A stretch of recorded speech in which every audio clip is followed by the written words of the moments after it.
শুভ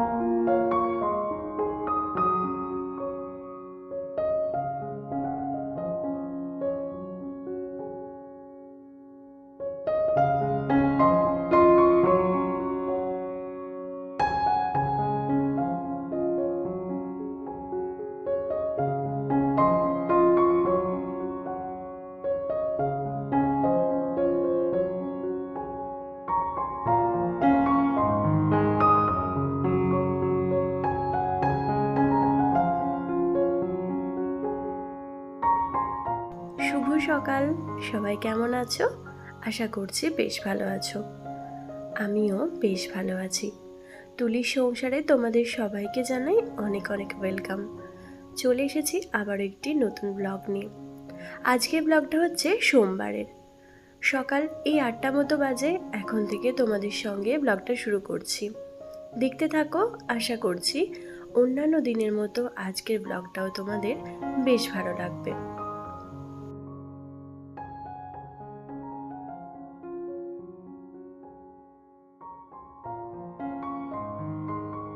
সকালে ঘুম থেকে উঠে চাটা খাওয়া হয়ে গেছে, তারপর বিছানা তুলে নিয়ে সকালের বাসি নাইটি তো আগে চেঞ্জ করে নিয়েছি। তো তারপর ভাবলাম চুল টুল একটু বেঁধে নিই আর নিজে স্কিন কেয়ারটা করে নিয়ে তারপর সোজা চলে যাব রান্নাঘরে। আর এই গ্রীষ্মকাল হোক বা শীতকাল হোক বডি লোশনটা বডি স্প্রেটা আমার কিন্তু মাখতে বেশ ভালো লাগে।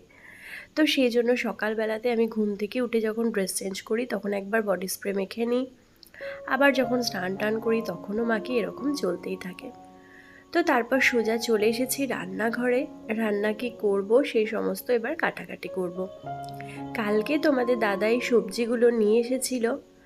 আমাদের বৃহস্পতিবার এবারে বাজার করা হয়নি, আগের সপ্তাহেতে বৃহস্পতিবার বাজার করা হয়েছিল। মাঝখানে একটা সপ্তাহ চলে গেছে, তোমাদের সঙ্গে ব্লগ শেয়ার করিনি, আবার এই নতুন ব্লগ শুরু করেছি, মানে একটা সপ্তাহ পর থেকে। তো যাই হোক, এই যে বৃহস্পতিবার আমাদের মোটামুটি কিছু কিছু টুকটাক বাজার ছিল বলে আমি আনতে বারণ করেছিলাম। তো কাল না, রবিবার না, শনিবার আমাদের বাজার নিয়ে আসা হয়েছে। তো সেই সমস্ত কিছু গুছিয়ে রেখেছিলাম। আর ওই যে পুঁই শাক প্রথমেই দেখালাম, ওটা এনেছিল, ওটা কেটে রেখেছিলাম। তো সেই পুঁই শাকটা, মানে যে কোনো শাকই বলো না কেন, কেটে রাখলে না সেটা রান্না করতে সকালবেলা ঘুম থেকে উঠে খুব সুবিধা হয়। মাঝে মাঝে তো আমি সবজিও অনেক রকমের কেটে রাখি যে রান্না করব বলে, কারণ সকালবেলা ঘুম থেকে উঠে যখন তাড়াহুড়ো থাকে সেক্ষেত্রে সবজিটা কাটা থাকলে রান্না করাতে ভীষণ সুবিধা। আর এই যে আমার ছুরিটা, এটা এত সুন্দর একটা ছুরি, এত ধার, একদম তো নতুন, তো সেই হিসেবে কিন্তু বেশ ভালো। তো আমি এখন একটুখানি ওই মানে ডিমের অমলেট করব, ওই ওটস এই সমস্ত কিছু দিয়ে। সেটার জন্য যেটা লাগবে সমস্ত সবজি সেটা কেটে নিচ্ছি। ভাবলাম বাড়িতে যখন বাঁধাকপি আছে সেটাও একটুখানি দিয়ে দিই। তো অল্প একটু, মানে একদম এক ফালি অল্প একটুখানি বাঁধাকপি দেব। তবে বাঁধাকপিটা না কেটে দেবো না, খুব একটা মিহি করে তো আমি কাটতে পারি না। তো সেই জন্য একটুখানি বাঁধাকপিটা ছুলে নিয়ে সেটা দিয়ে দেবো। আর প্রথমে একটু বিনস দিয়ে দিয়েছি, এরপর হচ্ছে একটু গাজর দেব, আর হচ্ছে পেঁয়াজ দেব, ক্যাপসিকাম দেব। এই সমস্ত কিছু দিয়ে ওটসের এই অমলেটটা খেতে কিন্তু বেশ ভালো লাগে। আর ভালো তো লাগেই, তার থেকে বড় কথা হচ্ছে পেটটা কিন্তু অনেকক্ষণ পর্যন্ত ভর্তি থাকে। তো আমি এটা সবজিটা একটু বেশি পরিমাণেই কেটেছিলাম। আর এটা আমি খেয়েছি, আর আমার ইন্দুসোনা খেয়েছে। বিনিকে একটুখানি ওই ওটসের মানে দুধ কলা ওইসব দিয়ে দিয়েছিলাম, তো ওটা খেয়ে নিয়েছে। আর একটুখানি সবজি রয়ে গিয়েছিল, তো সেটা ভাই একটুখানি ওই চিড়ের পোলাও করে খেয়ে নিয়েছে। ও তখন মানে পেঁয়াজটা দেওয়ার আগে ও বলল যে পেঁয়াজটা একটু আলাদা করে দে। তো তার আগে আমি হচ্ছে এই যে শুধু সবজি যেটা আছে সেটা নিয়ে নেব। তো সাইড করে ওয়েটটা একটু তুলে নিয়েছে। আর এই যে আমি যখন মানে ভিডিও করছিলাম, সবজি মবজি কাটছিলাম, তো তখন আমার বিনিশোনা ঘুম থেকে উঠে পড়েছে। ও ঘুম থেকে মেনলি না উঠলে আমার কিন্তু অনেক কাজ এগিয়ে যায়, কিন্তু ও ঘুম থেকে উঠে পড়লে আমার একটু সমস্যা হয়ে যায়। কারণ ঘুম থেকে উঠেই সবার প্রথম হচ্ছে ওকে নিয়ে বিছানায় আমাকে বেশ কিছুক্ষণ বসে থাকতে হয়। ও কিছুতেই বিছানা থেকে ঘুম থেকে নামতে চায় না, তারপর ওকে দুধ খাওয়াতে হয়। আর যদিও খুব তাড়াতাড়ি ঘুম থেকে ওঠে সেক্ষেত্রে আমি দুধটা একটু খাইয়ে দিই। আর যখন দেখি যে একটু ঘুম থেকে উঠতে দেরি হচ্ছে তো তখন ঘুমের মধ্যেই খাইয়ে দিই। আর ঘুম থেকে উঠতে আমি মানে ঘুমের মধ্যেই মেনলি বেশিরভাগ দিন খাওয়াই, এক দিন হয়তো একটু দেরি হয়ে যায়। তারপর আবার কি হয় জানো তো, আমি ঘুমের মধ্যে ওকে দুধটা খাওয়ালেও ও সকালবেলা ঘুম থেকে উঠেও দুধ খাওয়াটা একটা অভ্যাস হয়ে গেছে। তো ঘুম থেকে উঠেই ও আমাকে বলবে যে আমাকে একটু দুধ দাও, আমি দুধ খাবো। সেটা সে যদি 9টাতেও ঘুম থেকে ওঠে সেটাও তাই বলবে। তো ওকে ঘুমের মধ্যে একটুখানি আমি দুধ খাইয়েছিলাম আজকে, তারপরেও যখন দেখলাম একটু বায়না করছে মানে দুধটা খেতে চাইছে, তো তখন ভাবলাম যে ঠিক আছে, ও যখন এখন একটু দুধ খেতে চাইছে তো খাক। আর এদিকে আমি ওর জন্য এই যে দুধটা রেডি করছিলাম। আর দুধ আর একটা মতো বিস্কুট নিয়েছি, ওটাই ওকে খাওয়াবো। তো তার আগে চলো ওকে আগে ব্রাশ করিয়ে দিই। তো ব্রাশ করার সময় ও কিন্তু একটু দুষ্টুমি করে, কোনো কোনো সময় ব্রাশ করতে চায়, কোনো কোনো সময় করতে চায় না। তো এরকম অনেক কিছুই করতে থাকে। মাঝে মাঝে তো এমন দুষ্টুমি করে যে বাসি মুখেতেই ও খেয়ে নেয়। তো অনেক সময় এরকমই করে, আমি হয়তো স্নান টান যখন করাই তখন হয়তো ওকে একটু ব্রাশ করিয়ে দিই, এরকম করতে থাকে। তো যাই হোক, ওকে একটু জোর করে এখন ব্রাশটা করাচ্ছিলাম। তারপর ব্রাশ করিয়ে নিয়ে এই যে একটুখানি মুখটা একটু ক্রিম লাগিয়ে দিচ্ছি, তারপর হচ্ছে চুলটা একটু আঁচড়িয়ে দেবো। আর তারপর ও খেয়ে নেবে। তারপর আমি বললাম ওকে আগে ড্রেসটা চেঞ্জ করে দিই, সে কিন্তু কিছুতেই ড্রেস চেঞ্জ করবে না, আগে ওকে আমাকে খাওয়াতে হবে তারপর ড্রেস চেঞ্জ করবে। আসলে ওর ভীষণ খিদে পেয়ে গিয়েছিল। তো আমি ভাবলাম ঠিক আছে থাক, আগে ও খেয়ে নিক, তারপর আমি ওর ড্রেসটা চেঞ্জ করিয়ে নেব।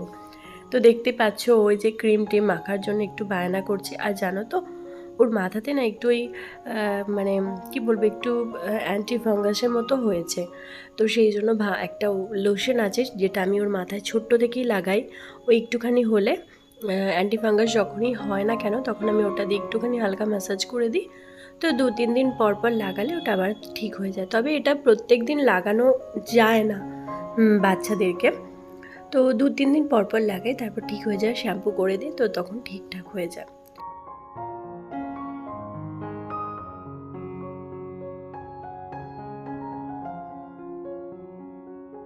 তো এদিকে খাওয়া দাওয়া ওকে করিয়ে নিয়ে এখন চলে এসেছি আমি আমার রান্নাবান্নার সমস্ত কিছু গোছাতে।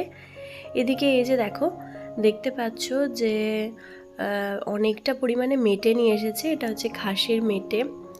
তো আমি বলেছিলাম মুরগির মাংস আনতে বলেছিলাম, কারণ কদিন ধরেই না মাংস খেতে ভীষণ ইচ্ছে করছিল।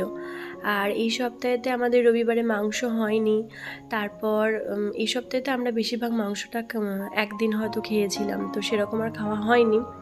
তো সেজন্য বলছিলাম যে মাংস আনার জন্য, তো আজকে সকালেই মাংসটা এনে দিয়েছে।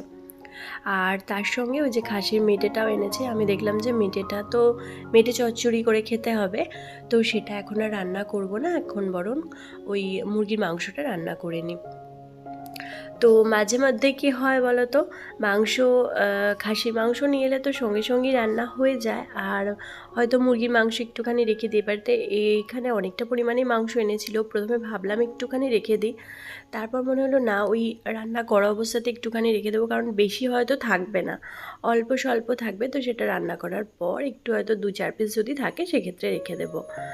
আর মুরগির মাংস আনার পর আমি একদম সুন্দর করে ধুয়ে একদম পরিষ্কার করে নিই। আর ওই যে কালো কালো যে প্যাকেটগুলো হয় না, তার মধ্যে মুরগির মাংস যদি দিয়ে থাকে তো সেক্ষেত্রে একদমই সঙ্গে সঙ্গে ওটা থেকে বার করে তোমরা ধুয়ে রাখার চেষ্টা করবে। কারণ কি হয় জানো তো, ওই প্যাকেটের যে একটা বাজে একটা স্মেল থাকে না, সেই স্মেলটা এই মাংসের মধ্যে ধরে যায়। তো সেই জন্য না একদম কখনোই কালো প্যাকেটে মাংস কখনোই নিয়ে এসে কখনোই রেখে দেবে না, সঙ্গে সঙ্গে ধুয়ে নেওয়ার চেষ্টা করবে। তো এই কাজগুলো ছোট ছোট কিছু টিপস, সেগুলো কিন্তু অনেক কাজে লাগে। আগে আগে হয়তো মানে আমি জানতাম না। তো এই কালো প্যাকেটে আমি যখনই মাংস নিয়ে আসি না কেন, মাংস হোক বা মাছ হোক, আমি কালো প্যাকেট থেকে আমি সঙ্গে সঙ্গে সেগুলো ধুয়ে নেওয়ার চেষ্টা করি। রিসেন্ট একটা ঘটনা কেমন দেখো, আমার দিদির বাড়িতে হয়েছে এরকম কালো প্যাকেটে মাংস, মানে মাংসর যেখান থেকে নেয় সেখানে বলেছিল যে মাংস কেটে রেডি করে রাখতে, সে এবার কালো প্যাকেটে ভরে বেশ অনেকক্ষণ ধরে রেখে দিয়েছে। তারপর বাড়িতে মাংসটা নিয়ে আসার পর সেই মাংসটা এত বাজে একটা স্মেল উঠেছে, তো কেউ ওই মাংসটা খেতেই পারেনি। তো এরকম হয়েছে, পুরো 1 কেজি মাংস নষ্ট, জানো। তো আমার তো সেক্ষেত্রে মনে হয় যে এই জিনিসগুলো করা একদমই উচিত না। আর কি মানে ও বাড়িতে নিয়ে আসার সঙ্গে সঙ্গে সেটা ধুয়ে নিয়েছে, কিন্তু কি ওই হয়তো দোকানে বলে রেখেছিল যেখানে মাংসর কথা, তো সেখানে হয়তো কালো প্যাকেটের মধ্যে কেটে ভরে রেখে দিয়েছিল, সে হয়তো বেশ কিছুক্ষণ ধরে রেখেছে, তার ফলে ওই স্মেলটা উঠে গেছে ওর মধ্যে। তো সেই জন্যই বলছি এই জিনিসগুলো করা ভালো, যে সঙ্গে সঙ্গে মাংসটা নিয়ে আসা বা মাংসটা নিয়ে এসে সঙ্গে সঙ্গে ধুয়ে নেওয়া, মাংস হোক মাছ হোক যা কিছুই হোক না কেন, কালো প্যাকেটে একটা ভীষণ বাজে স্মেল থাকে। যাই হোক, এখানে আমি প্রথমে পুঁই শাকটা রান্না করে নিয়েছিলাম, অল্প একটু পুঁই শাক করেছি, যেটুকুও ছিল সেটারও আমি হাফ করেছি আর হাফ একটুখানি রেখে দিয়েছি। আর মাংসটা এখন ম্যারিনেট করে নিচ্ছি, ওই একটু আদা বাটা দিয়েছি, নুন হলুদ আর হচ্ছে সর্ষের তেল, এই সমস্ত কিছু দিয়ে ভালো করে মাংসটা ম্যারিনেট করে নিচ্ছি। আর 2 পিস না 4 পিস মতো মাংস আমি রেখে দিয়েছি। তো সেটা আমার ওই মাঝে মধ্যে আমি রাত্রের দিকে স্টু খাই, তো সেক্ষেত্রে আমার কাজে লাগে, সেই জন্য হয়তো কালকে খেতে পারি, সেজন্য রেখে দিলাম। আর এখানে হচ্ছে একটুখানি পেঁয়াজ ভেজে বেরেস্তা করে সেটা বেটে সেটাও মাংসর মধ্যে দিচ্ছি। এই রকমভাবে মাংস করবে, দেখবে ভীষণ টেস্ট হয়। আমি ফার্স্ট টাইম এটা ট্রাই করেছিলাম, তো আমার কিন্তু বেশ ভালো লেগেছে। তো মানে আমি খাসির মাংস অনেক সময় কি এরকম ম্যারিনেশন করে রেখে দিই, রেখে দেওয়ার পর সেটা করি, তো খাসির মাংস কিন্তু একটা আলাদা রকম টেস্ট হয়। আর এর মধ্যে যদি একটু টক দই দিয়ে দিতে পারো সেটাতে তো আরও ভালো হবে, কিন্তু আমার বাড়িতে আজকে টক দইটা ছিল না, সেজন্য সে কারণে আমি দিতে পারিনি। তো এই সমস্ত কিছু দেবে আর পেঁয়াজ বেরেস্তাটা দিয়ে, মানে বেরেস্তাটা বেটে সেটা একটা ওই পেস্ট ওইটা দিয়ে দেখবে, খেতে কিন্তু বেশ সুন্দর হবে। তো মাঝে মধ্যে কোনো সময় ট্রাই করতেই পারো, ভালো লাগবে খেতে। যাই হোক, এখন এই যে চলে এসেছি মাংসটা বসিয়ে নেওয়ার জন্য। প্রথমে হচ্ছে আলুগুলো ভেজে নিচ্ছি, আজকে আলু দিয়ে একটু মানে পাতলা ঝোল বলবো না, তবে একটু মাখা মাখা ঝোলের মতো করব। আর ওই শাকটা আছে। আর কি বলো তো, মাংস হলে না আমাদের বাড়িতে খুব একটা কোনো কিছুর প্রয়োজন পড়ে না, মানে আমার 2 মেয়ে, তাদেরকে যে মাংস আমি করে দেব তো সেটা দিয়ে তারা আমরা খেয়ে নেবে, ওদের আর কোনো কিছুরই প্রয়োজন পড়বে না। কিন্তু তাহলেও আমি একটু শাক টাক যা কিছু রান্না করি না কেন সবটাই একটু করে খাওয়ানোর চেষ্টা করি, বাচ্চা মানুষ তো সবটাই কিন্তু খাওয়া প্রয়োজন।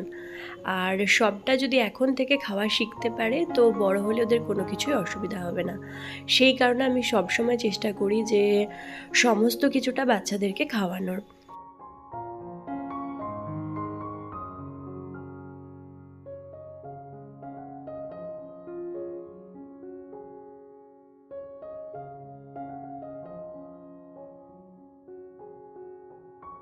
তো মাংসটা ভালো মতো কষিয়ে নেব, আর নেওয়ার পর হচ্ছে গরম জল দিয়ে মাংসটা ফুটতে দেব। আর মাংসটা একদিকে কষাতে বসিয়েছিলাম, ওই ঢাকা দিয়ে দিয়ে কষলে না বেশ ভালো মতো কষানো যায় জানো তো। তো সেটা করছিলাম, আর মাঝখানে হচ্ছে আমার বিনিশোরাকে একটু স্নান করানোর জন্য একটু তেল মাখিয়ে দিলাম, তারপর স্নান করাবো ওকে, একবার ওকে তেল মাখিয়ে দিলাম, আবার একটু কড়াইটা নাড়াচাড়া করে নিয়ে আবার একটু ওকে স্নান করিয়ে দিলাম। তো এরকম করছিলাম। আর হচ্ছে তার মধ্যে আমার ইন্দুকেও একটুখানি তেল ফেল মাখিয়ে দিতে হয় মাঝে মধ্যে। ওই শীতকালের দিন থাকলে কি হয়, একটু পাগুলো বলে হয়তো মা একটুখানি তেল মাখিয়ে দাও, তো এরকম করতে হয়। ও বড় হলেও তো খুব একটা ভীষণ বড় হয়ে যায়নি, মানে দেখতে ভীষণ বড় হয়ে গেছে কিন্তু একদম ছোট্ট। তো বুনিকে যখনই কোনো কিছু করাই না কেন সেটা ওকেও করে দিতে হয়, এরকমটা করতে হয়। তো সেই জন্য রান্নার ফাঁকে ফাঁকে আমি ওই কাজগুলো করি। অনেকেই আমাকে বলে জানো তো, যে আমি রান্নার ফাঁকে ফাঁকে ফোন করি, ভিডিও করি, এগুলো সব কিছু কী করে করি, মানে যারা জানে না সেই তারা বলে। আমার মনে হয় প্রত্যেকটা কাজ, যে কাজটাই তুমি মন দিয়ে করবে না কেন ভালোই হবে। অনেকে বলে যে রান্না করতে করতে এত কাজ কী করে করে, রান্না হয়তো ভালো হবে না, মন দিতে পারবে না। আমার তো মনে হয় ভালোই হয়। যাই হোক, এখানে আমার একটা পার্সেল এসেছিলো, সেটা ভাবলাম তোমাদের সঙ্গে শেয়ার করি। এই যে এটা হচ্ছে ডিশ রাখা যাবে, প্রত্যেকটা প্লেট এর মধ্যে রাখা যাবে, সেটা আমি অর্ডার করেছিলাম, আজকে জাস্ট এসেছে, আমি সেটা তোমাদের সঙ্গে ওপেন করছি।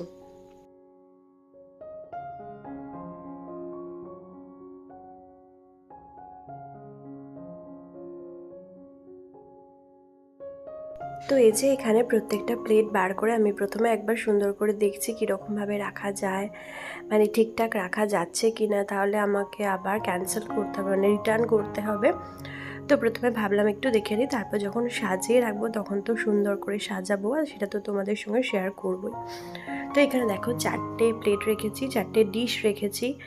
তো বেশ দেখতে ভালোই লাগছে, তবে এর স্পেসটা একটু বেশ বড় বড়ই আছে, মানে দুটো করে প্লেট কিন্তু মানে একটার মধ্যে দুটো করে প্লেট কিন্তু ধরে যাবে।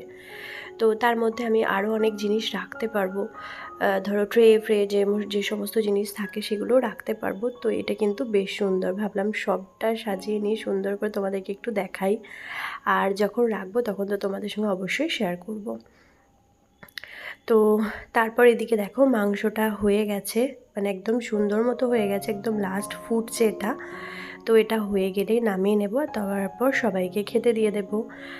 আর বিনি সোনার জন্যও একটু কম মশলা দিয়ে করে নিয়েছি, তো ওটা ওকে খাইয়ে দিয়েছি। তারপর হচ্ছে এটা আমাদের সবাইকার। আর এই যে ভাতের প্লেটও সাজিয়ে নিয়েছি, এরপর চলো খেয়ে নিই। ওই যে পুঁই শাকের তরকারি, স্যালাড আর যে মাংস। তো এটা আমার হাজব্যান্ডের খাবার, এটা ওর জন্যই সাজিয়েছিলাম, তো সেটা ভাবলাম সেটাই তোমাদের সঙ্গে একটু শেয়ার করে দিই। তো চলো মোটামুটি খাওয়া দাওয়া এখন করে নিই, তারপর হচ্ছে বিকালের দিকে আবার তোমাদের সঙ্গে কথাবার্তা বলবো। তো আজ আরেকটা কথা বলে দিই, আজকে মাংসটা কিন্তু খেতে বেশ সুন্দর হয়েছিল, তবে একটু নুনটা কম হয়ে গিয়েছিল। মানে আমি যাই রান্না করি না কেন নুনটার একটু ডিসব্যালেন্স হয়ে যায় কিছু কিছু ক্ষেত্রে, কারণ নুনটা আমি যেহেতু একটু কম খাই, তো সবাই একটু, আমার বাড়িতে সবাই একটু বেশি পরিমাণেই খায়, তো তাদের একটু অসুবিধাই হয়।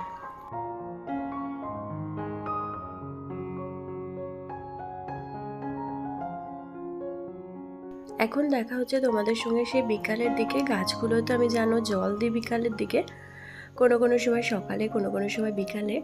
তো সেই জন্য বিকালের দিকে দেখা হচ্ছে। আর এখন প্যান্ট আর গেঞ্জিটা মানে টপটা পরে আছে, এই কারণেই আমি জল টল দিয়ে তারপর হচ্ছে ব্যায়াম করব।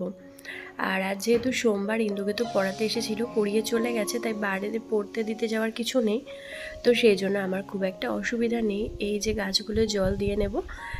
তারপর কি জানো তো, আমি নাইটিটা আজকে পরেই ভাবলাম জলটা দিই, তারপর কি এই বিকালের দিকে জল দিতে গেলে না প্রচণ্ড মশা কামড়ায় পাগুলোতে, মানে নাইটির ভেতর দিয়ে একদম মশাগুলো ঢুকে যায়, দিয়ে কামড়ায়। সেই জন্য এই প্যান্ট পরে তারপরেই দিচ্ছিলাম।